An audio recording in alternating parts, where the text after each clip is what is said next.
Bismillahirrahmanirrahim. Assalamualaikum warahmatullahi wabarakatuh. Alhamdulillahirabbil alamin. Alhamdulillahilladzi hadana li hadza wa ma kunna linahtadiya laula an hadana Allah. Asyhadu an la ilaha illallah wa asyhadu anna Muhammadan abduhu wa rasuluhu la nabiyya ba'da. Allahumma shalli wa sallim ala habibina wa syafi'ina wa qurrati a'yunina sayyidina Muhammadin wa ala alihi wa ashabihi wa man tabi'ahum bi ihsanin ila yaumiddin. Wa ba'du fa aqulu subhanaka la ilma lana illa ma 'allamtana innaka antal alimul hakim. Wa la haula wa la quwwata illa billahil aliyyil azim. Rabbi shrah li sadri wa yassir li amri wa hlul 'uqdatam min lisani yafqahu qawli. Rabbi zidna ilma warzuqna fahma. Allahumma faqihna fid din wa 'allimna ta'wil. Allahumma anta rabbuna farzuqna al-istiqamah. Amin ya Allah ya Mujibus sayyid.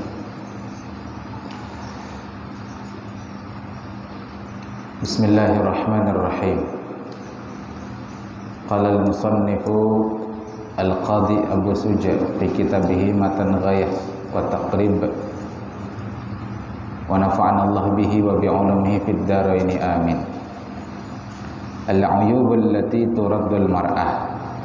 Aib yang menyebabkan seorang perempuan itu bisa ditolak. Wa turaddul mar'atu bi khamsati 'uyubin. Seorang perempuan itu ditolak, maksudnya bisa dibatalkan pernikahannya bi khamsati 'uyubin, disebabkan 5 jenis aib. Bil jununi wal judhami wal barasi wal rataqi wal qarani. Jadi ada 5, yakni al junun, kemudian al judham, wal baras, wal rataq, wal qaran. Wa yuraddur rajulu bi khamsati 'uyubin. Seorang laki-laki itu juga bisa ditolak, dibatalkan pernikahannya dengan 5 sebab. Bil jununi wal judhami wal barasi wal habbi wal unnati. Nah, khusus bahasan ini tidak Anda bacakan syarahnya. Langsung masuk ke faslus shadaqah, pasal yang membahas tentang as-shadaqah atau mahar. Wa yustahabbu tasmiyatul mahri fin nikahi. Disunahkan menyebutkan mahar ketika akad nikah. Fa illam yusammi sahhal aqdu. Dan jika tidak disebutkan besaran mahar, maka sah akad nikahnya. Karena tadi hukum menyebutkannya itu adalah sunnah. Karena ia sunnah, misalkan tidak disebutkan, maka akad nikahnya tetap sah. Wa wajibal mahru bi thalathati asya'a. Dan mahar itu wajib disebabkan 3 hal. Yang pertama, ayyafridahu zawju ala nafsihi. Seorang suami itu mewajibkan mahar atas dirinya. Jadi suami yang memang menyebutkan maharnya sekian-sekian, dia mewajibkan dirinya. Au yafridahul hakimu, atau hakim memutuskan mewajibkan menyebutkan mahar pada akad nikah. Au yadkhula biha fayajibu mahrul mithli, atau karena seorang suami itu telah melakukan dukhul, hubungan badan dengan istrinya, maka wajib atasnya mahar mithli. Apa itu mahar mithli? Mahar yang semisal. Nanti dilihat saudarinya, pasarannya tanda kutip berapa, maharnya berapa. Jadi mahar itu ada 2, ada mahar musamma, yakni mahar yang disebutkan pada akad nikah, dan yang kedua mahar mithli. Walaysa li aqallis sadaqi wala li aktsarihi haddun. Walaisa, dan tidak ada haddun, di isim laisanya diakhirkan, tidak ada batasan, tidak ada had, li aqallis sadaqi, tentang berapa kadar minimal mahar, wala li aktsarihi, juga tidak ada batas maksimal mahar.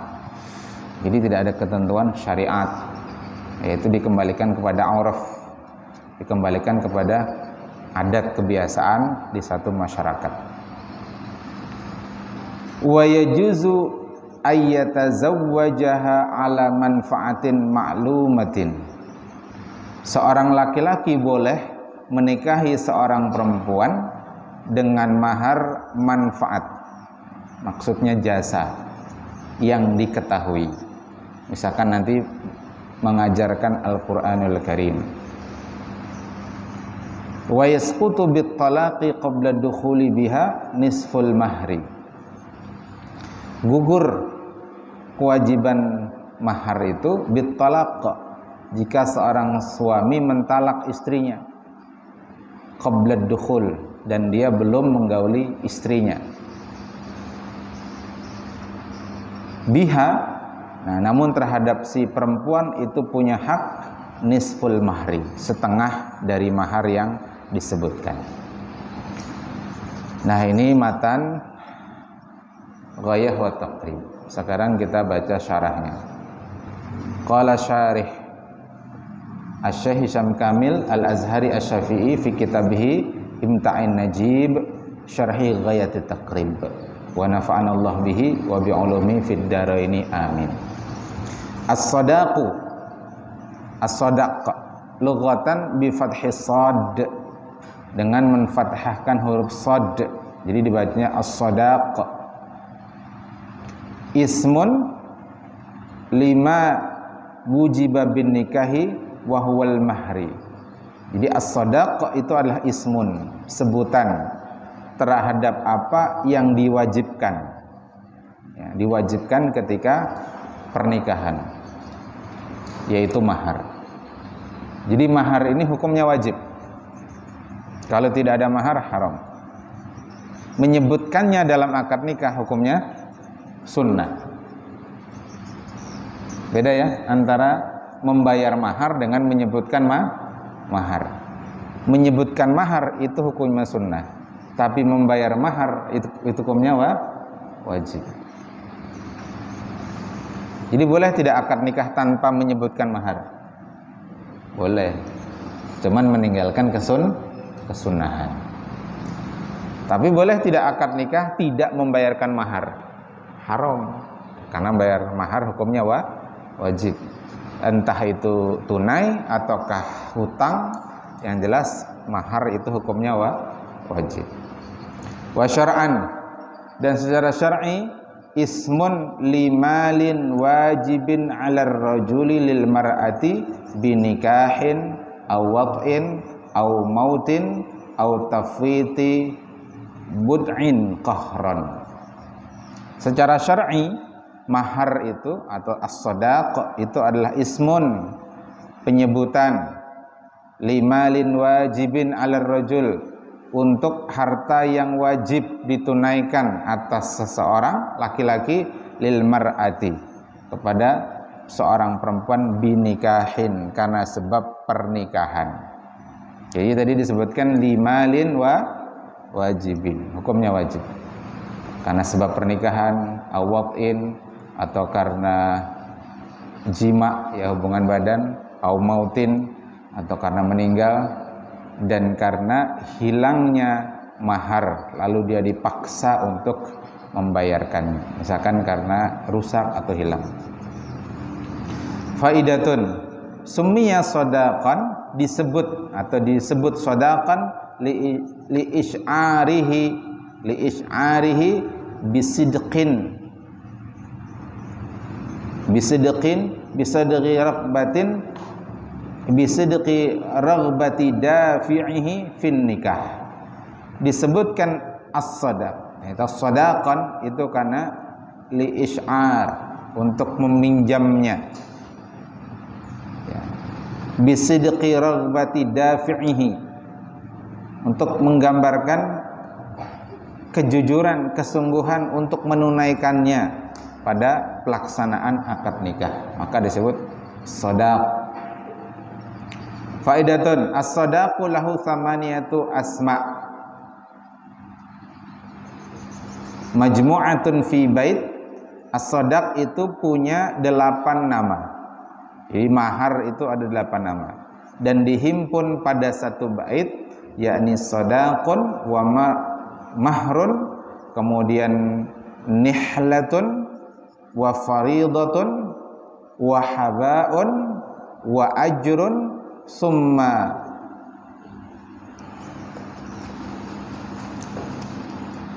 aqirun, kemudian alaiq. Nah, itu ada 8 tadi disebutkan: shadaq, mahar, nihlah, faridah, habaun 5 sudah, ajrun 6, kemudian aqirun 7, alaiq 8. Jadi orang Arab itu punya 8 sebutan untuk menyebutkan istilah mahar. Hukmus shadaq, hukum mahar, wajibun 'ala zauji bi mujarradi tamami aqdiz zawaj. Hukumnya wajib atas seorang suami semata dengan sempurnanya akad nikah. Jadi begitu sudah ada akad nikah, wajib bagi seorang suami untuk menunaikan maharnya. Hukmu tasmiyatil mahri fil aqdi. Apa hukum menyebutkan mahar dalam akad nikah? Tadi sudah disebut dalam matan mustahabbun, hukumnya sunnah. Wa illam yusammal mahru fil aqdi sahha ma'al karohah. Nah, wa illam, dan jika tidak disebutkan mahar pada akad nikah, sah akad nikahnya, tapi makruh. Jadi ini ada satu kaidah yang antum perlu ingat dalam mazhab Syafi'i, kalau ada kesunnahan tapi ditinggalkan, maka hukumnya makruh. Ada kewajiban ditinggalkan, maka itu hukumnya haram. Kalau dalam mazhab Syafi'i begitu, selalu kebalikannya. Ada kewajiban ditinggalkan, maka hukumnya, meninggalkan kewajiban hukumnya haram. Ada kesunnahan ditinggalkan, maka apa hukumnya? Apa hukumnya? Makruh. Pakai siwak sunnah, ternyata nggak pakai siwak, berarti hukumnya makruh. Begitu kalau dalam mazhab Syafi'i. Tinggal dibalik. Kalau wajib lawannya haram, haram lawannya wajib. Kalau sunnah lawannya makruh, makruh lawannya sunnah. Ini ada kaidah dalam usul fiqh begitu. Ad-dalilu qala Allah Ta'ala a'udzu billahi minasyaitonir rajim wa atun nisaa sadaqatihinna nihlatan. Wa atun nisaa, dan berikanlah oleh kalian kepada nisa, istri, ya, sadaqatihinna, apa? Mahar mereka nihlatan. Wa makna nihlah yakni atiyatan. Nihlah maknanya lah atiyatan, pemberian seorang suami terhadap istrinya. Qauluhu sallallahu alaihi wasallam iltamis walau khataman min hadidin. Kata Nabi, carilah mahar walaupun hanya berupa cincin yang terbuat dari besi. Rawahu Bukhari wa Ahmad. Jadi ceritanya itu begini, ada seorang wanita datang ke Rasulullah, lalu dia menawarkan dirinya untuk dinikahi Rasulullah. Ini juga menjadi dalil bahwa seorang wanita, seorang akhwat itu boleh menawarkan dirinya kepada seorang laki-laki yang dia pandang layak jadi imam dia, jadi suami dia. Nah, Rasulullah kala itu tidak, ini pengantin hanyar, iyalah pengantin hanyar lah, lain lah. Yang pengantin hanyar sama Rizki ya, ya, Fikri ya, Fikri pengantin hanyar. Kalau ini Ramadhani, kira ini pengantin hanyar Fikri. Tapi biasanya antum sama Fikri ya datang ya. Ada seorang perempuan datang menemui Rasulullah, menawarkan dirinya, ya, aradat nafsaha, dia menawarkan dirinya. Nah, Rasulullah saat itu belum ada kecenderungan. Bahasa kita itu belum ada kecenderungan. Rasulullah tidak menjawab, dia diam. Nah, tapi ada sahabat yang kemudian paham. Sahabat itu paham, Nabi diam itu menunjukkan ketidaksetujuan. Jadi bisa jadi Nabi diam itu setuju, bisa juga diam itu tidak setuju. Perlu dilihat qarinahnya. Jadi orang Arab sebut al-aqilu yakfi bil isyarah. Orang cerdas itu cukup dengan isyarah. Santri juga harus begitu. Jangan nunggu dimuntungi. Kalau dipina dicelengi guru, paham tuh sudah. Yalah. Pina lain sih ini pandangannya, pina mencaleng ke onda, berarti ada sesuatu tuh. Nah, jadi orang cerdas itu cukup dengan isyarat. Nah, sahabat ini paham Rasulullah belum berkenan. Akhirnya sahabat ini mengatakan, kalau begitu ya Rasulullah, nikahkan saja dia dengan saya. Lalu si perempuannya setuju juga. Akhirnya kata Nabi tadi, iltamis, carilah olehmu walau khataman min hadidin. Carilah ya untuk mahar meskipun itu berupa cincin yang terbuat dari besi. Baru kemudian nanti dia dinikahkan oleh Rasulullah. Tapi saat itu dia juga nggak dapat juga, saking miskinnya si sahabat ini. Jadi saking miskinnya, cincin dari besi pun dia tidak punya. Akhirnya nanti dia maharnya berupa mengajarkan Al-Quran. Dulu kan bisa dibayangkan Quran itu belum dibukukan. Al-Quran turun, disampaikan kepada para sahabat, sahabat menghafalnya. Sebagian ada yang menghafalnya, sebagian ada yang tidak hadir di majelis itu, lalu mereka tidak hafal. Nah, lalu kemudian si laki-laki ini bersedia membayar mahar dengan mengajarkan Al-Quran. Nah, dari sini juga bisa ditarik dalil hukum bahwasanya mengambil upah dari mengajar Al-Quran itu hukumnya boleh. Ya, karena yang namanya mahar itu harus tadi disebutkan limalin wajibin, itu harus berupa harta. Nah, mengajar Al-Quran itu termasuk harta, karena kalau mengajar dia dapat upah. Nah, upahnya itu yang dia jadikan sebagai mahar. Nah, ayat Al-Quran dan hadis ini menjadi dalil bahwasanya mahar itu hukumnya wajib. Kalau ada akad nikah tanpa mahar, maka hukumnya apa? Haram. Faidatun. Al-mahru yudfa'u takriman wa 'atiyatan minallahi ta'ala litahsulal ulfata wal mahabbata bainaz zaujain. Mahar itu dibayarkan, ditunaikan takriman sebagai bentuk pemuliaan, wa atiyatan dan pemberian minallahi ta'ala. Jadi hakikatnya itu minallah. Karena tentang mahar ini ketetapan Allah. Kalau Allah menetapkan tidak ada mahar bagi perempuan, ya sudah, perempuan berarti nggak dapat mahar. Tapi karena Allah memberikan ketetapan bahwa perempuan yang dinikah itu berhak mendapat mahar, itu artinya Allah takriman, Allah memuliakan perempuan, wa atiyatan dan pemberian minallahi ta'ala litahsulal ulfata, untuk mewujudkan keharmonisan, wal mahabbah, kasih sayang bainaz zaujain, di antara suami dan istri. Faidatun. Al-mahru haqqun lil mar'ati wahdaha.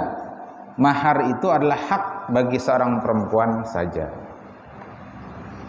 Maka nanti kalau dalam budaya kita, budaya Banjar, itu nanti dibedakan antara mahar dengan jujuran. Apa tadi? Mahar dengan jujuran. Ada kapan waktu datang konsultasi ke Ustadz, Ustadz, saya ini mau nikah. Lalu saya memberi ke calon mertua saya itu sejumlah uang. Dia sebut kalau tidak salah itu 20 juta atau 30 juta. Apakah itu disebutkan Ustadz dalam akad nikah? Nah, saya jawab begini, antum perlu perjelas dulu yang 20 atau 30 juta itu mahar atau jujuran. Kalau itu jujuran, yakni uang untuk membantu walimah ores, itu tidak antum perlu sebutkan karena itu bukan mahar. Karenanya uang itu lalu digunakan oleh calon mertua antum atau sudah jadi mertua antum untuk resepsi pernikahan. Karena kalau itu mahar, itu menjadi haknya si wanita, bukan miliknya mertua atau orang tua dari si wanita. Jelas ini? Ya, karena mahar itu haqqun lil mar'ati wahdaha, miliknya si perempuan saja. Nah, jadi gimana Ustaz? Ya antum harus kasih mahar yang lain. Misalkan emas atau uang atau apalah. Intinya di luar yang 20 atau 30 juta tadi. Faidatun. Yusannu alla yadkhula biha hatta yadfa'a ilaiha syai'an minas sadaqi khurujan min khilafi man aujabahu. Disunnahkan untuk tidak melakukan hubungan suami istri. Ya, seorang laki-laki itu disunahkan tidak menggauli biha istrinya hatta yadfa'a ilaiha, hingga si suami itu menunaikan kewajiban maharnya kepada istrinya. Syai'an, meskipun itu sebagian. Jadi maksudnya begini, misalkan maharnya itu uang 5 juta rupiah. Lalu ketika akad nikah dia adanya cuma 1 juta. Nah, dia tunaikan yang 1 juta. Syai'an itu masuk. Maka sudah ya boleh dia menggauli istrinya. Kalau ternyata dia menggauli istrinya padahal belum bayar mahar sama sekali, disebutkan maharnya 5 juta, hutang, dibayar tahun depan misal ya, maka makruh hukumnya dia menggauli istrinya ketika itu, karena dia belum membayar mahar sedikit pun. Jadi supaya tidak makruh bagaimana? 5 juta dicicil kredit selama 10 bulan. Nah, berarti kalau 5 juta 10 bulan, per bulannya berapa? 500.000 rupiah. DP dulu 500.000 rupiah. Jelas ya? Jadi supaya tidak makruh ya, maka ada syai'an meskipun sedikit. Supaya apa? Khurujan min khilafi man aujabahu. Supaya khuruj, keluar dari khilaf bagi pihak yang mengatakan wajibnya membayar mahar secara tunai. Jadi ada pendapat yang menyatakan mahar itu harus dibayarkan ketika akad nikah, tidak boleh utang. Ada yang berpendapat wajib, tapi mazhab Syafi'i mengatakan boleh utang, boleh kredit, boleh dicicil. Ya, kayak jual beli aja ya. Far'un, cabang.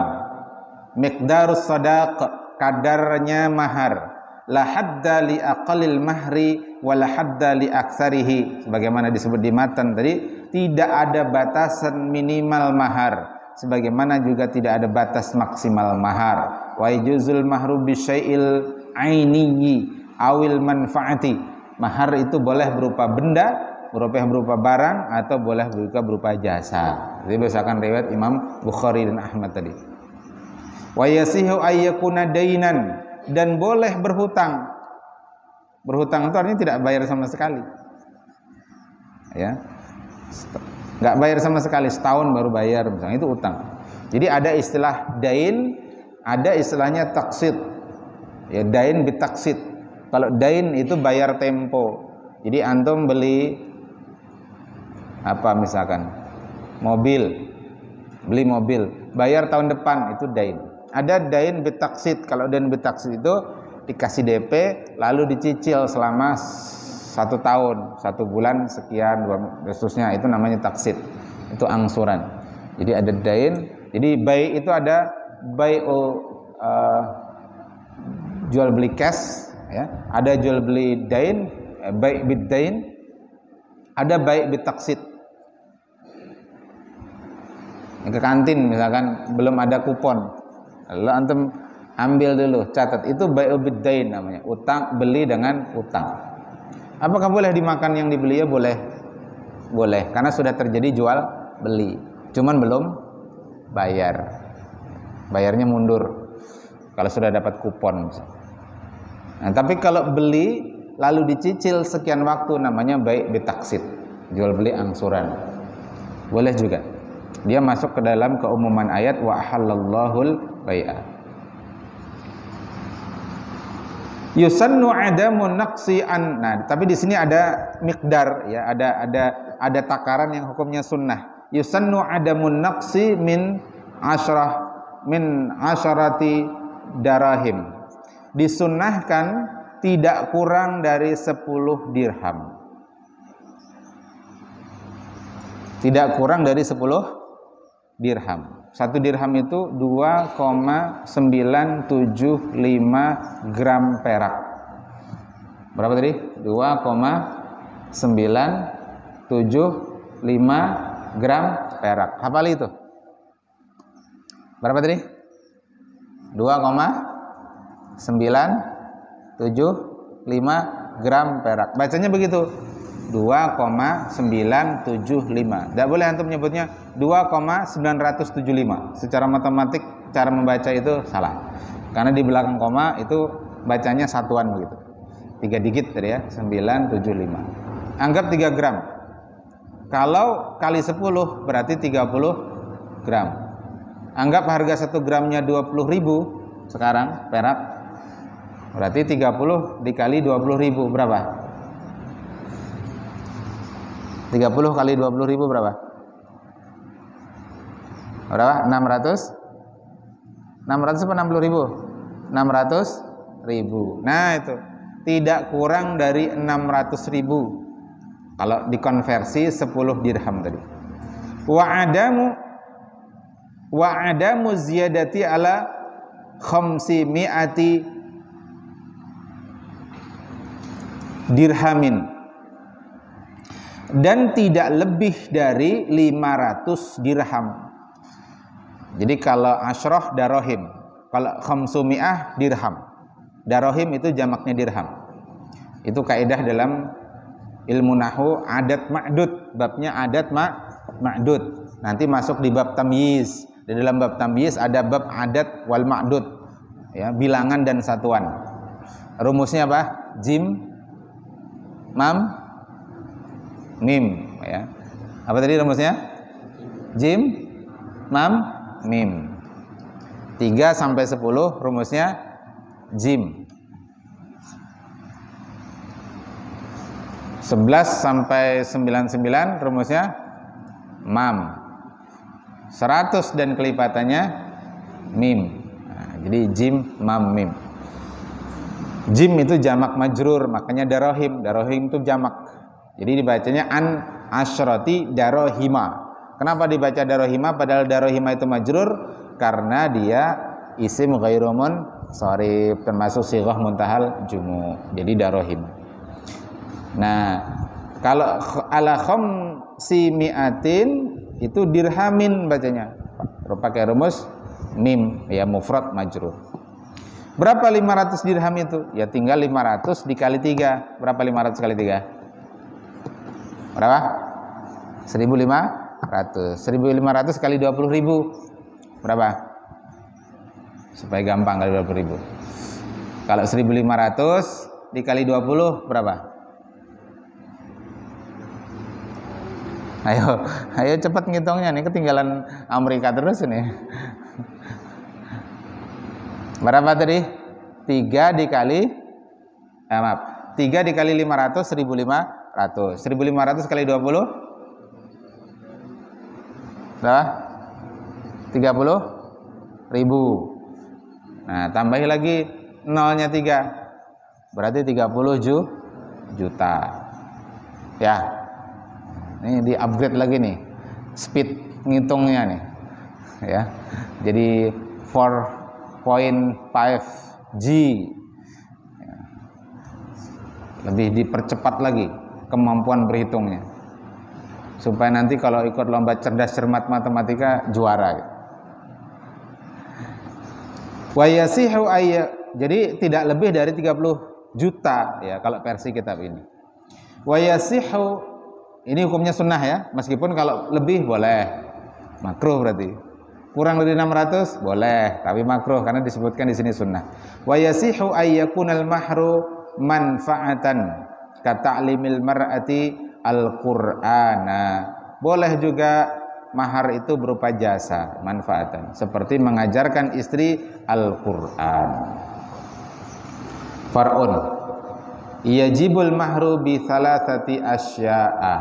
Wajib mahar itu dalam 3 keadaan. Wajib menyebutkan maksudnya di sini ya. Yang pertama ayyafrudahu zauju ala nafsihi. Seorang suami itu mewajibkan dirinya ya atas menyebutkan mahar, menyebutkan mahar atas dirinya. Wa yakunu dzalika qabla ad-dukhuli. Jadi sebelum dukhul maka dia harus membayarnya. Wa yushtaratu ridha zaujati bima yafruduhu zauj. Dan disyaratkan ridha, ya, keridhaan istri dengan apa yang disebutkan atau apa yang diwajibkan atas suaminya. Mas'alatun idza farada zauju mahran li zauji bi miqdari mahril misli au fauqihi fala yushtaratu ridhaha.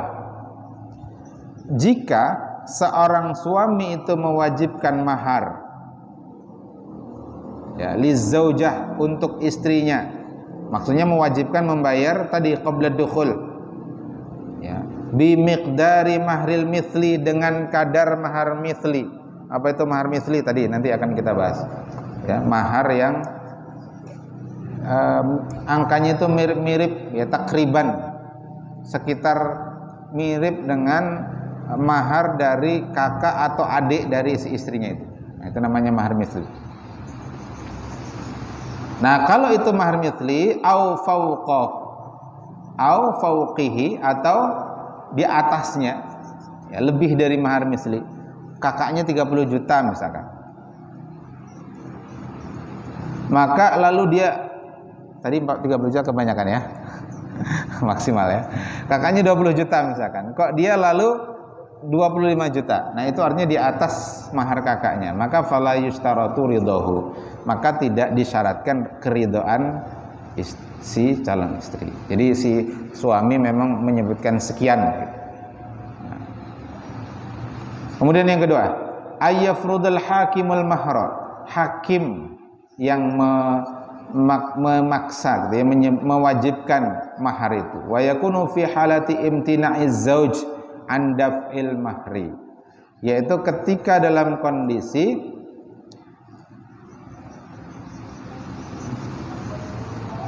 seorang suami itu tercegah untuk membayarkan mahar, au hadatsa nizaun, atau terjadi niza, terjadi perselisihan alal qadril mafrudi, mengenai kadar mahar yang ditetapkan. Jadi si suami maunya sekian, si istri maunya sekian, lalu tidak ketemu kesepakatan, maka hakim boleh memaksa, entah sesuai dengan yang disebut oleh suami atau yang disebut istri, atau di luar yang disebut oleh keduanya. Laha fayafrudul hakimu ala zauji mahral mithli wa yakunu halan, maka hakim mewajibkan kepada suami untuk membayar sebesar mahar mithli, wa yakunu halan, dan penunaiannya seketika itu, harus segera.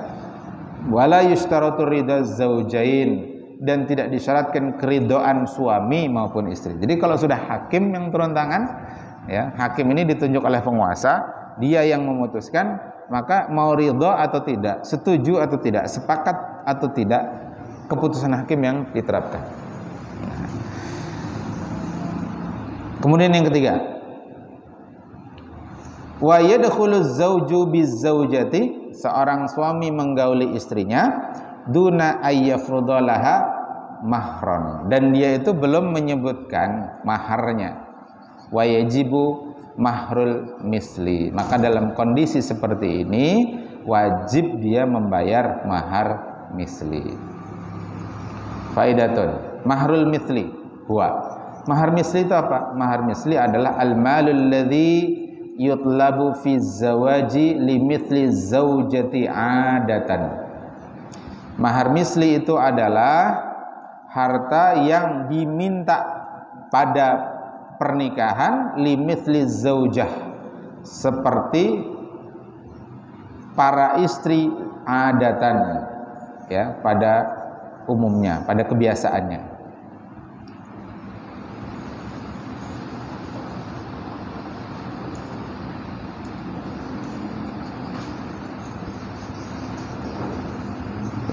Wa yuqaddaru mahrul misli, mahar misli itu diperkirakan binadhari li aqraba'il mar'ah, ya, dengan memandang kepada yang terdekat dari seorang perempuan, bin nasab, ya, dalam hal nasab, min jihati abiha, dari sisi ayahnya, ma'amura'atis sinni wal aqli wal jamali wad dini wat taqwa wal yasari, dengan memperhatikan, ya, mura'atis sinni, dengan memperhatikan sinni, usianya. Jadi di sini diperhatikan. Jadi gini maksudnya. Ada seorang perempuan menikah dengan seorang laki-laki. Lalu dalam akad nikah tidak disebutkan berapa maharnya. Lalu terjadi perselisihan, ya, terjadi perselisihan. Maka solusinya bagaimana? Solusinya dengan mahar misli, mahar yang semisal. Dari mana melihatnya? Dari orang dekat dengan si istri tadi itu. Yang dekat dari sisi apa yang dipandang? Satu, kerabat.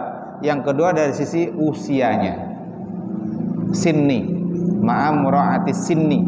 Jadi kalau misalkan ini si istri usianya 25, maka dicari yang dekat-dekat usia 25, itu maharnya berapa biasanya?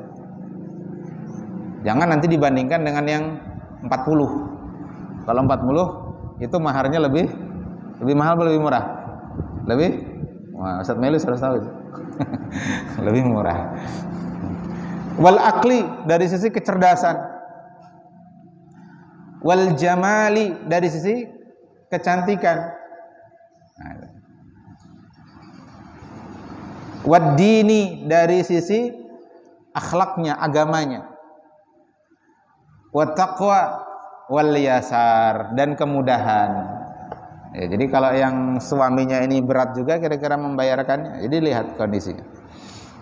Begitu ya. Nah, kalau di kita ini amun biniannya itu PNS misalkan, ASN, maka maharnya lebih mahal. Biasanya begitu. Apalagi biniannya sudah dosen, PNS, doktor gitu misalkan. Wah, lelakian kada wani beparak biasanya tuh. Kenapa?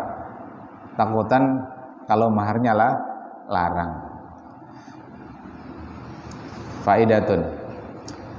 Faidah. Yuqaddaru mahrul mithli waqtad dukhuli bi zaujati la waqtal aqdi 'alaiha. Jadi diperkirakan mahar misli itu ketika dukhul, ya, bukan ketika akad nikah. Jadi patokannya itu ketika dukhul, menggauli istri. Far'un yastaqirul mahru kulluhu li zaujati fi halatain. Telah tetap mahar, yastaqir itu artinya tetap, ya, artinya sudah berketetapan hukum. Mahar itu seluruhnya li zaujah, bagi seorang perempuan fi halatain, pada dua kondisi. Al-ula, yang pertama, idza dakhala biha li annahu istawfal ma'quda alaihi wa huwal istimta, ya, wa huwal istimta. Jadi mahar itu menjadi berketetapan, maksudnya menjadi wajib, ya, harus ditunaikan, dan jika tidak ditunaikan itu menjadi hutang yang harus full dibayar. Kapan? Ketika seorang laki-laki itu sudah menggauli istrinya. Makanya nanti kalau dia akad nikah, ya, lalu kemudian dia belum menggauli istrinya, lalu mentalak istrinya, maka ketika itu gugur maharnya. Tapi gugurnya tidak semua. Gugurnya separuh. Si istri yang dia talak yang belum digauli itu hanya berhak mendapatkan setengah daripada maharnya. Nah, itu artinya belum mustaqir. Gitu ya. Belum mustaqir. Disebutkan 10 juta tapi begitu ditalak padahal belum dukhul menjadi hanya 5 juta. Nah, itu belum mustaqir, yang 10 jutanya itu belum tetap. Kapan mustaqir itu? Kalau dia sudah menggauli istrinya. Begitu sudah digauli istrinya, maka berlakulah yang 10 juta itu. Dia nggak boleh lagi nawar jadi 5 juta. Nggak bisa. Kenapa? Alasannya li'annahu, karena dia si suami itu istaufa, sudah mendapatkan ma'qud alaih, objek dari akad nikah itu, yakni al-istimta. Istimta itu bersenang-senang dengan si istrinya. Jadi kalau ditanya apa ma'qud alaih, akad nikah itu kan akad. Yang namanya akad itu harus ada ma'qud alaihnya, harus ada objek akadnya. Objek akadnya itu ya al-istimta. Ya, si istri menyenangkan suami, suami menyenangkan istri. Ini mohon maaf ya, yang SMP, SMA yang belum menikah, meskipun antum belum menikah tapi perlu tahu hukumnya. Ya kan? Sebagaimana doa antum setiap habis salat kan doa antum, Rabbana hab lana min azwajina wa dzurriyyatina. Padahal antum belum punya istri itu, belum punya anak. Waj'alna lil apa? Rabbana hab lana min azwajina wa dzurriyyatina qurrata a'yun waj'alna lil muttaqina imama. Itu masih di alam arwah kan, belum punya bayangan antum tuh siapa nanti istrinya, siapa nanti suaminya, siapa nanti anaknya, tapi sudah berdoa begitu. Makanya ketika antum baca doa itu, Ustaz senyum-senyum aja dalam hati. Masya Allah, sudah jauh hari sudah berdoa dengan doa seperti itu. Ya Hilmi ya Kak Hilmi. Nah, ini mengetahui dulu ilmunya. Apa dalilnya? Qala ta'ala famastamta'tum bihi minhunna fa'atuhunna ujurahunna faridatan. Ya, surat An-Nisa ayat berapa itu? 64. Dan apa-apa yang engkau telah beristimta minhunna, dengan mereka, dengan istri itu, fa'atuhunna, maka datangkanlah untuk mereka, bayarkanlah untuk mereka ujurahunna. Ya. Ujur jamak dari ajrun tadi, karena sodak atau mahar itu istilah lain juga ajrun. Ada 8 tadi kan, bisa sodak, bisa mahrun, bisa nihlah, bisa faridotan, bisa ajrun. Upah itu kalau secara bahasa itu upah maknanya. Faridotan itu sebagai kefarduan. Ya, fardotan tadi juga makna sebagai mahar. As-saniyah yang kedua, mustaqir menjadi tetap mahar itu dengan mautu ahadi zaujain, dengan meninggalnya salah satu dari suami atau istri ini, sawa'un qabla dukhuli au ba'dahu, sama saja apakah belum dukhul ataukah sudah dukhul. Jadi disebutkan dalam akad nikah, maharnya 100 ekor unta misal. Belum sempat malam pertama si laki-laki meninggal, maka 100 ekor unta itu wajib ditunaikan untuk istrinya, karena sudah mustaqir. Apa tadi? Sudah mustaqir, sudah tetap. Nah, istilah mustaqir ini nanti akan muncul dalam bahasan muamalah dalam kitab An-Nizamul Iqtisad fil Islam. Ya, di sana ketika ada bahasan tentang doman, ya, tentang takmin, tentang asuransi, di sana dibahas bahwa asuransi dalam Islam yang diperbolehkan itu, penjaminan yang dibolehkan dalam Islam itu jika yang dijamin itu sudah mustaqir. Ya, yang dijamin itu sudah mustaqir. Kalau yang dijamin itu belum mustaqir, maka itu tidak masuk bab takmin yang dibenarkan oleh Islam. Di sana ada unsur ghararnya. Makanya asuransi itu kemudian batil karena ada unsur ghararnya. Karena yang dijamin itu belum mustaqir.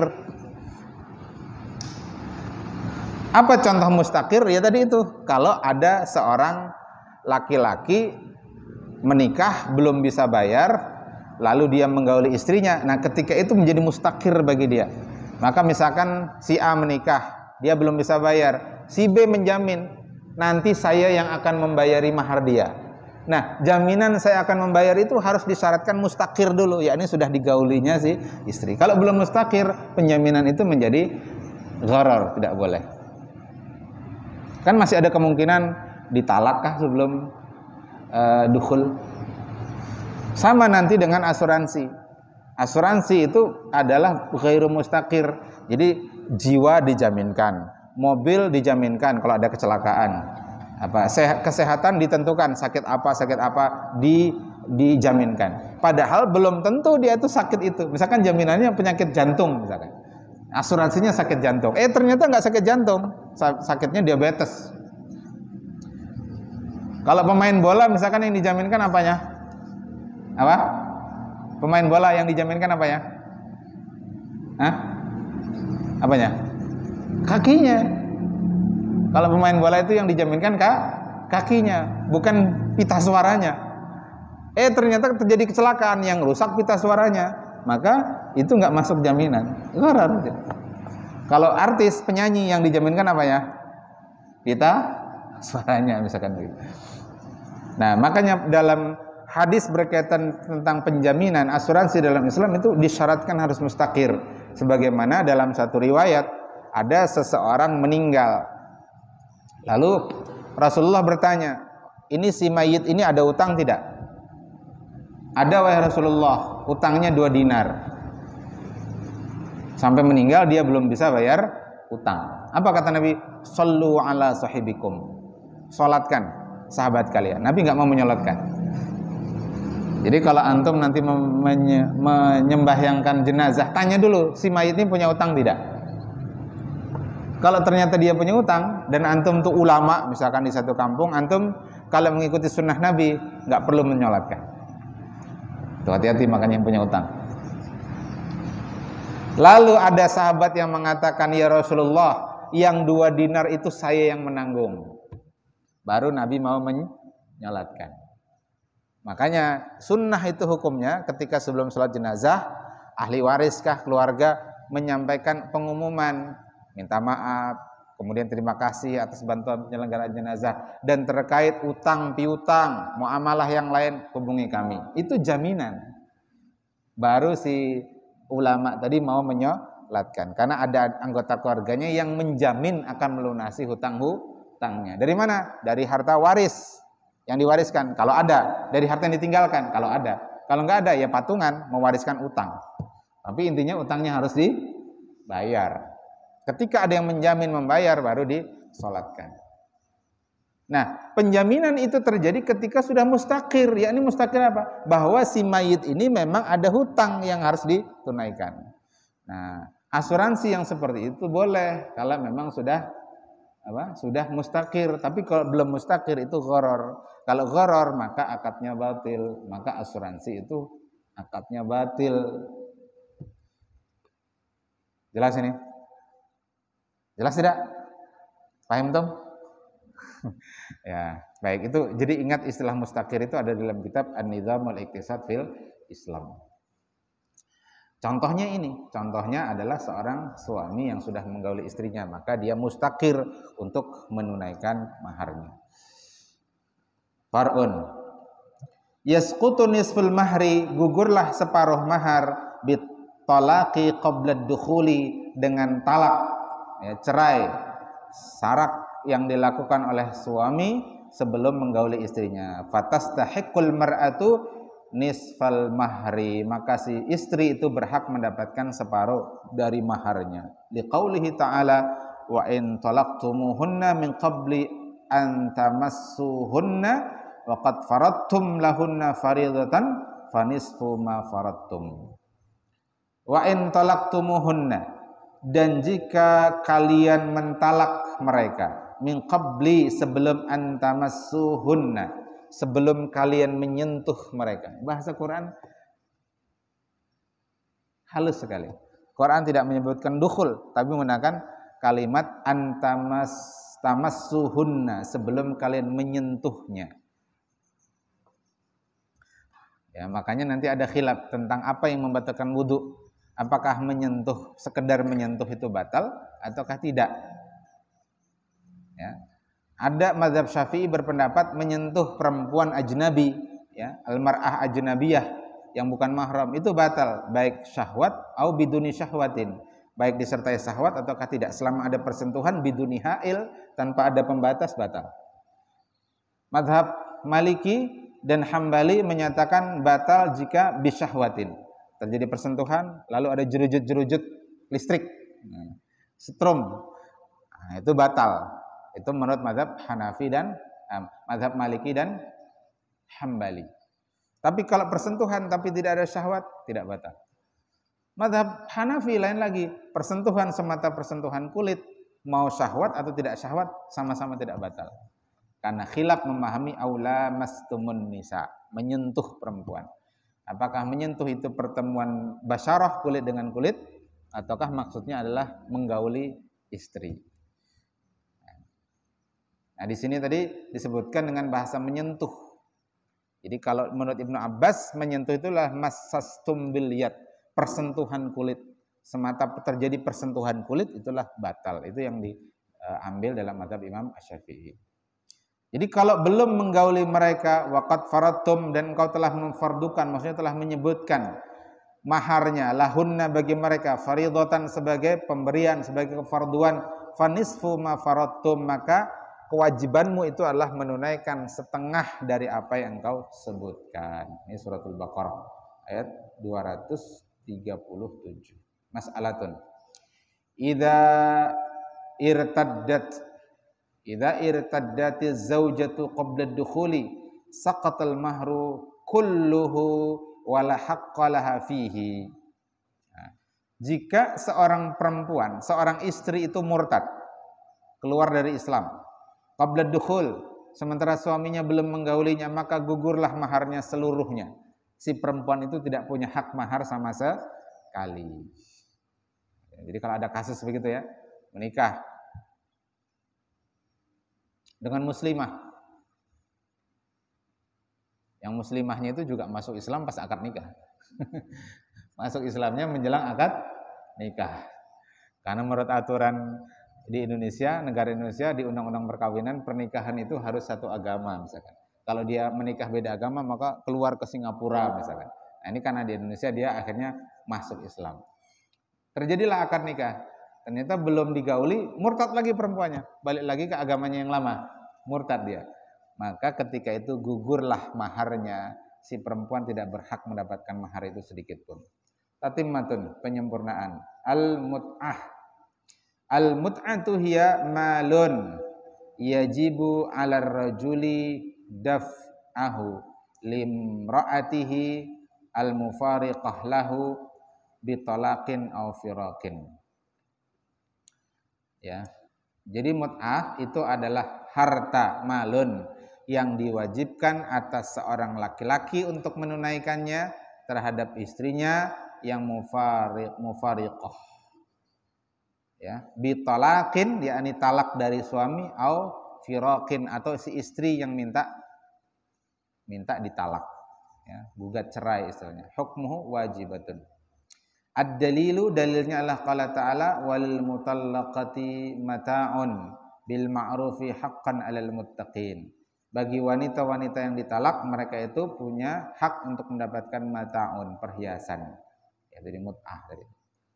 Bil ma'ruf, dalam bentuk yang baik, haqqan 'alal muttaqin, kewajiban bagi orang-orang yang bertakwa. Halatu wujubil mut'ah lizaujah. Kondisi wajibnya mut'ah bagi seorang istri. Yang pertama, al-mutallaqatu ba'da dukhuli biha, yaitu adalah ditalaknya seorang perempuan setelah digauli. Yang kedua, al-mutallaqatu qabla dukhuli biha walam yafrud atau walam yufrad laha mahrun fi aqdin nikah. Perempuan yang ditalak dan belum digauli dan tidak disebutkan maharnya ketika akad nikah, maka dia nanti berhak untuk mendapatkan, ya, mut'ah itu apa ya, uang, ya, setelah ditalak si istri itu masih berhak mendapatkan tanda kutip semacam nafkah, semacam. Yang ketiga, idza hukima bi firaqihi li zawjiha bisababin minaz zawji kariddati awil li'ani wa kana al-firaqu ba'da ad-dukhuli biha aw qabla ad-dukhuli wa lam yufrad laha mahrun fil aqdi. Jika diputuskan ya oleh hakim di sini bi firaqiha dengan mencerainya, memagat ya, memisah li zaujiha terhadap suaminya. Jadi atas tuntutan istri namanya gugat cerai, akhirnya hakim memutuskan ini tidak bisa dilanjutkan akad nikahnya. Bisa babi minaz zauj yang disebabkan oleh dari pihak laki-laki karidah, suaminya murtad, awil li'an atau karena saling melaknat, karena menuduh istrinya berzina misalkan, padahal dia tidak bisa menghadirkan 4 orang saksi, maka lalu terjadilah li'an, saling melaknat. Ya, wa kanal firaqu, dan pemisahan ini ba'da dukhul biha, baik itu setelah menggaulinya atau sebelum menggaulinya, dan belum ditunaikan maharnya belum disebutkan maharnya pada akad nikah, maka ketika itu dia juga wajib untuk menunaikan mut'ah. Hikmatu masyru'iyatil mut'ah, hikmah disyariatkannya mut'ah. Sebagai apa? Tatyiban liqalbi zaujah mutallaqah, sebagai kebaikan bagi hati si istri yang ditalak oleh suaminya. Wali adamil karahiyatil waqi'ati bisababi talak, dan juga supaya tidak ada kebencian yang muncul disebabkan karena talak. Kemudian miqdarul mut'ah, berapa kadarnya? Nah, kadarnya idza tafaqaz zaujani ala miqdarin muayyanin sahhatil mut'atu bihi sawon akana qalilan au kathiran. Nah, jadi jika disepakati dua pihak suami istri kadar tertentu ala miqdarin muayyanin sahhatil mut'atu, maka sahlah mut'ah itu bihi dengannya sawaun, sama saja, akana qalilan am kathiran, baik sedikit ataukah banyak. Jadi ini sifatnya pemberian saja, pemberian dari pihak suami, tapi hukumnya wajib. Ya, ini bukan dari mahar, di luar mahar. Ya. Ya kalau PNS, kalau pegawai itu dipecat, di PHK, namanya ada uang apa? Awas Malis. Ada uang PHK, uang pesangon. Pesangon. Nah, ini pesangon untuk istri dalam 3 kondisi tadi. Yang pertama ditalak setelah dukhul. Mahar sudah dibayarkan, tapi ini dikasih lagi. Atau yang kedua tadi ditalak sebelum dukhul dan tidak disebutkan maharnya pada akad nikah. Kemudian yang ketiga, jika sudah diputus oleh hakim disebabkan karena firaq tadi, ada tuntutan dari pihak istri, yang kesalahan itu disebabkan oleh pihak suami, misalkan karena riddah atau li'an tadi. Nah, kadarnya berapa? Tergantung kesepakatan. Ya, kalau sudah disepakati mau sedikit atau banyak, itulah ditunaikan. Wa in ikhtalafa, jika keduanya itu ikhtilaf tentang berapa kadarnya, ruji'a ila hukmil qadi bihasbi haliz zauj, maka itu dirujuk, ya dikembalikan kepada keputusan qadi, keputusan hakim, sesuai dengan kondisi si suami, ya, si mantan suami, kesanggupan mantan suami itu memberi istrinya berapa, mantan istrinya. Faidatun yustahabbu alla tanqusal mut'atu an 30 dirhaman fiddatan aw ma yusawi dzalik. Dianjurkan uang mut'ah itu tidak kurang ya dari 30 dirham. Berapa tadi 30 dirham? 600.000 rupiah, ya kan? Nah, jadi tidak kurang dari 600.000 rupiah atau setara dengan itu, setara dengan 30 dirham, itu sekitar 600.000. Nah, jadi sekali lagi ini bukan mahar, tapi tanda kutip ya, pesangon setelah terjadinya perpisahan antara seorang suami dan istri. Baik, mungkin itu yang kita bisa kaji pada kesempatan kali ini. Insya Allah nanti kita lanjutkan 2 pekan yang akan datang. Pekan depan kita mengkaji kitab Syarah Arba'in An-Nawawiyah. Hadza akhiruhu wa sallallahu ala sayyidina Muhammadin sallallahu alaihi wasallam. Subhanakallahumma bihamdik asyhadu an la ilaha illa anta astaghfiruka wa atubu ilaik. Allahumma nawwir qulubana kama nawwartas samawati wal ardi abadan abada innaka ala kulli syai'in qadir. Allahumma inna nas'aluka fahman nabiyyin wa hifdzal mursalin wa ilhamal malaikatil muqarrabin. Allahumma aghnina bil ilmi wa zayyina bil hilmi wa akrimna bit taqwa wa jammilna bil afiyati was salamah bi rahmatika ya arhamar rahimin. Allahumma faqihna fid din wa 'allimna ta'wil. Allahumma faqihna fid din wa 'allimna ta'wil. Allahumma ij'alna minal ulama wal 'amilin wal mukhlisin. Sallallahu alaihi wasallam Muhammad wa ala alihi wa sahbihi wasallam bi fadli subhana rabbikal izzati amma yasifun wa salamun alal mursalin walhamdulillahi rabbil alamin. Assalamualaikum warahmatullahi wabarakatuh.